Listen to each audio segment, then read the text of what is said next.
Hello दोस्तों, नमस्कार। स्वागत है आपका यूपी बोर्ड ट्रिक में। दोस्तों आइए आज की वीडियो में जानेंगे कि क्या WHO द्वारा दिए गए अवार्ड से कितना संतुष्ट हैं आशा वर्कर, और ये आशा वर्कर कौन है, इनका कार्य क्या है, ये क्या करती हैं, एक एक बिंदु को हम जानेंगे। भारत की लाखों महिला आशा कार्यकर्ताओं को विश्व स्वास्थ्य संगठन यानी कि WHO की ओर से स्वास्थ्य के क्षेत्र में उत्कृष्ट योगदान के लिए सम्मानित किया गया है। विश्व स्वास्थ्य संगठन ने समुदाय को सरकार के साथ स्वास्थ्य कार्यक्रमों से जोड़ने के प्रयासों के लिए देश की 10.4 लाख आशा कार्यकर्ताओं को ग्लोबल हेल्थ लीडर के रूप में मान्यता दी है। बहुत अच्छी बात है।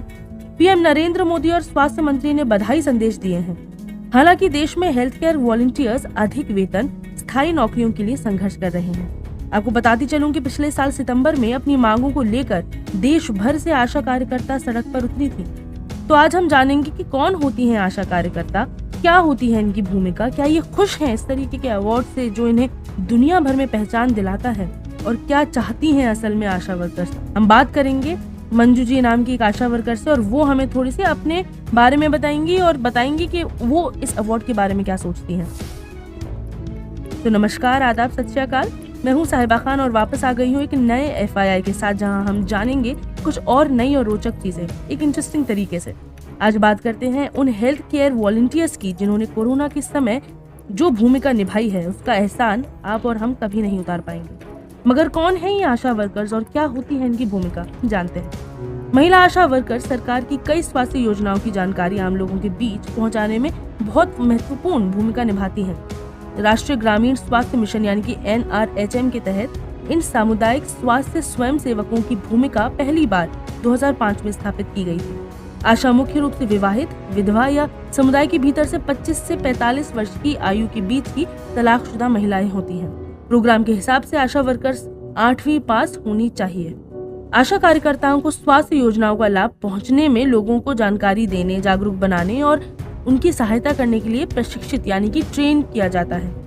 ये कार्यकर्ता प्राथमिक स्वास्थ्य केंद्रों, उपकेंद्रों और जिला अस्पतालों जैसी सुविधाओं से जोड़ने वाले एक सेतु यानी कि एक ब्रिज के तौर पर काम करती हैं। इनके पास बेहतर संचार और नेतृत्व कौशल होना चाहिए, यानी कि कम्युनिकेशन और लीडरशिप स्किल्स इनमें होनी बहुत जरूरी है, क्योंकि ये आम तौर पर रोजमर्रा में लोगों से बातें करती हैं, उन्हें जागरूक करती हैं। तो भारत में कुल कितनी आशा कार्यकर्ताएं हैं? देश भर में लगभग 10.4 लाख आशा कार्यकर्ताएं हैं। अधिक आबादी वाले राज्यों में सबसे बड़े कार्यबल के रूप में उत्तर प्रदेश में करीब 1,63,000 आशा कार्यकर्ताएं हैं।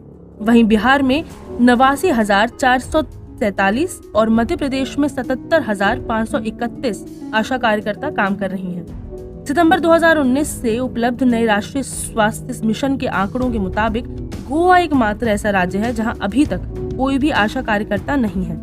आशा कार्यकर्ताओं को रखने का मकसद है कि पहाड़ी से लेकर के आदिवासी या फिर कम आबादी वाले क्षेत्रों में हर 1000 व्यक्तियों या प्रति बस्ती के लिए एक आशा कार्यकर्ता होनी चाहिए। देश भर में 10 लाख से अधिक आशा कार्यकर्ता स्वास्थ्य के क्षेत्र में लोगों की मदद के लिए काम कर रही हैं। वो घर घर जाकर बुनियादी पोषण, स्वच्छता प्रथाओं और उपलब्ध सेवाओं के बारे में जागरूकता पैदा करती हैं। महिला आशा कार्यकर्ता मुख्य रूप से ये इंश्योर करती हैं कि महिलाएं डिलीवरी के समय अपनी पूर्व जांचें करा रही हैं या नहीं, गर्भावस्था के दौरान पौष्टिक आहार ले रही हैं या नहीं, बच्चों के टीके, क्या माँ टीके ले रही है, इन सभी चीजों का वो खास ख्याल रखते हैं। मगर जब आशा कार्यकर्ताओं तक ये बात पहुंची कि WHO ने उन्हें इतना बड़ा सम्मान दिया है, तब उन्होंने क्या कहा वो हम जानते हैं। हम बात करेंगे मंजू जी से, जो वाराणसी यानी कि काशी में एक आशा वर्कर है।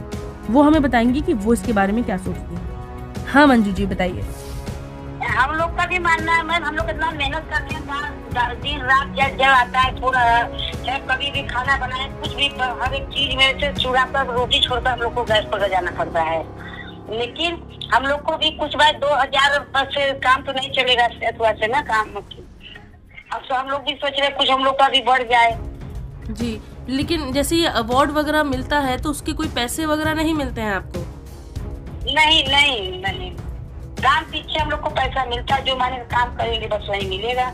और कहाँ जाएगा, 2,000 से कहाँ से काम चलेगा? इतनी महंगाई, इतनी सब कुछ है जी। हर जगह आता वर्कर से ही काम लिया जाता है, चाहे कोरोना काल हो, चाहे कितनी किस्म के अफवाह में कोरोना काल में सब अंदर थे, सब लोग घर में, और हम लोग कोरोना काल में हम लोग को काम अपने बाल बच्चा परिवार को छोड़कर सब लोग को पब्लिक को देखना पड़ा है।